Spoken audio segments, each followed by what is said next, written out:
Saudara-saudari, salam damai dalam Kristus. Hari ini, Rabu, pekan biasa kedua, tanggal 20 Januari 2021. Kita akan membaca kitab suci dan merenungkan sabda Tuhan dari Injil Markus, bab 3, ayat 1 sampai dengan ayat 6. Bersama dengan saya, Maria Ratih Sandriawati dari Paroki Santo Stefanus, Surabaya. Dalam nama Bapa dan Putra dan Roh Kudus, amin. Marilah berdoa. Allah yang penuh kasih, kami mengucap syukur atas kasih yang telah Engkau berikan kepada kami hingga saat ini. Pada kesempatan ini, izinkan kami kembali mendengarkan firman-Mu. Semoga firman-Mu dapat menjadi penerang bagi kehidupan kami. Amin. Inilah Injil Yesus Kristus menurut Santo Markus. Dimuliakanlah Tuhan. Kemudian Yesus masuk lagi ke rumah ibadat. Di situ ada seorang yang mati sebelah tangannya.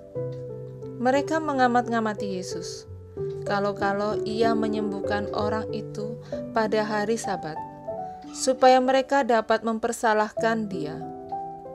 Kata Yesus kepada orang yang mati sebelah tangannya itu, "Marilah, berdirilah di tengah."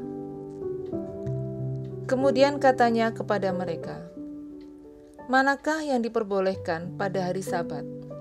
Berbuat baik atau berbuat jahat? Menyelamatkan nyawa orang atau membunuh orang?" Tetapi mereka itu diam saja.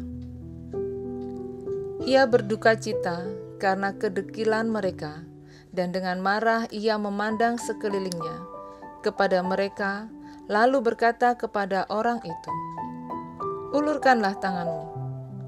Dan ia mengulurkannya, maka sembuhlah tangannya itu. Lalu keluarlah orang-orang Farisi itu, dan segera bersekongkol dengan orang-orang Herodian untuk membunuh dia. Demikianlah Injil Tuhan.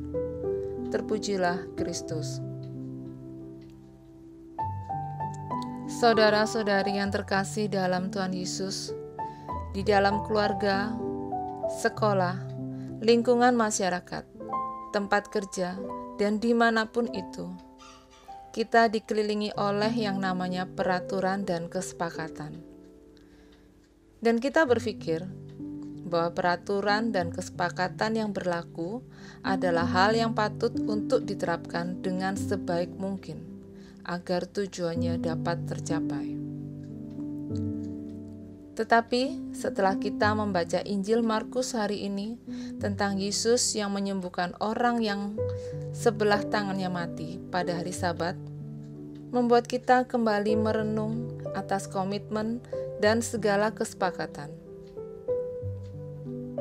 Apakah dari semuanya itu nilai kesejahteraan manusia sungguh diutamakan? Ataukah semuanya selesai hanya dengan pembuktian bahwa segala peraturan dan kesepakatan berjalan dengan baik dan semestinya? Apa dampaknya bagi manusia? Dan apakah manusia semakin merasa lebih baik dengan peraturan yang ada? Saudara-saudari, kadangkala kita seperti orang Farisi yang dibutakan dengan peraturan yang lebih mementingkan tata cara, formalitas, atau tradisi ketimbang mengasihi orang lain. Dan terkadang pula kita seperti orang Farisi yang mengendap-endap mencari kesalahan orang lain karena melanggar peraturan dan kesepakatan.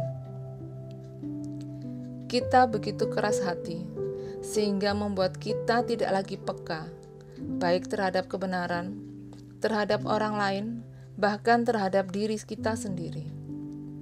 Kita menjadi egois, mempertahankan nilai-nilai meskipun harus mengabaikan orang lain yang membutuhkan pertolongan kita. Saudara-saudari yang terkasih dalam Tuhan Yesus, Yesus masuk ke rumah ibadat pada hari Sabat. Di situ Yesus melihat seorang yang mati sebelah tangannya. dan peristiwa itu bukanlah suatu kebetulan. Di hadapan Yesus, tidak ada suatu pun yang terjadi secara kebetulan. Tuhan mempunyai rencana yang indah bagi semua orang. Ia hendak melakukan sesuatu yang baik untuk kemuliaan Bapa di surga.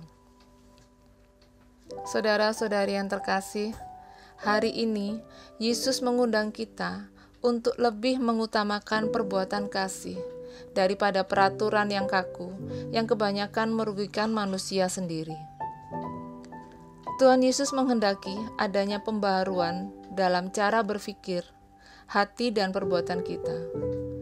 Janganlah kita terlalu legalistik dan tidak memiliki hati yang peka terhadap kebutuhan sesama.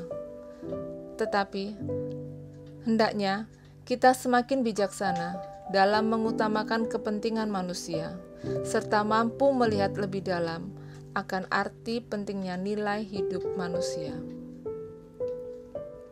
Marilah berdoa. Ya Tuhan, biarkanlah segala kebaikan dan kebenaran menguasai hati dan pikiran kami.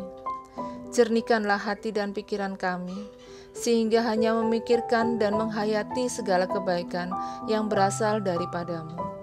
Amin. Dalam nama Bapa dan Putra dan Roh Kudus. Amin.